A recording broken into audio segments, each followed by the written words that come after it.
législatives aujourd'hui, mais sans candidat de l'opposition. Les adversaires du président Azali Assoumani ont décidé de ne présenter aucun postulant à ce scrutin. Ils reprochent au chef de l'État d'avoir la main mise sur tout le processus électoral. L'Union africaine a bien déployé des dizaines d'observateurs, mais la campagne a été tellement discrète que certains Comoriens ignorent même que le vote se tient aujourd'hui. La correspondance RFI dans Zizan Changama. L'opposition avait annoncé il y a plusieurs mois qu'elle ne participerait pas à ce scrutin pour dénoncer la mainmise du pouvoir exécutif sur la CENI et la Chambre constitutionnelle de la Cour suprême.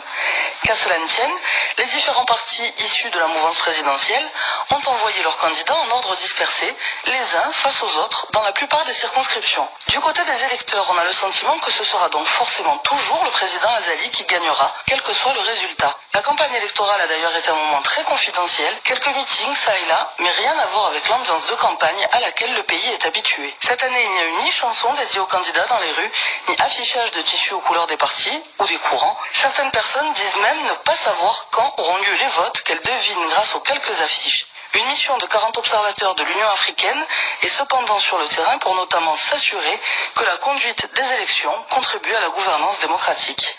Anzizam Changama, Moroni, RFI. Dans l'archipel des Comores. C'est le premier tour des législatives aujourd'hui, mais sans candidat de l'opposition.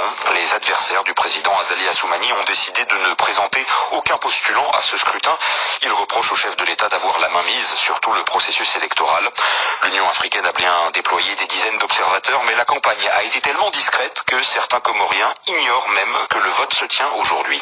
La correspondance RFI dans Zizan Changama. L'opposition avait annoncé il y a plusieurs mois qu'elle ne participerait pas à ce scrutin pour dénoncer la mainmise du pouvoir exécutif sur la CENI et la Chambre constitutionnelle de la Cour suprême.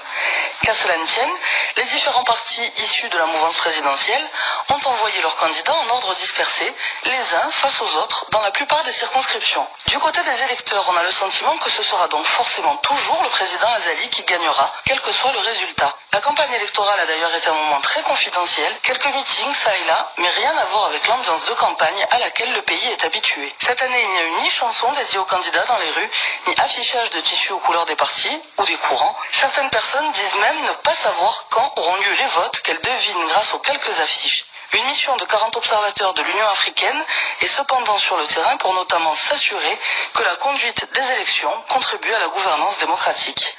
Anzizam Changama, Moroni, RFI.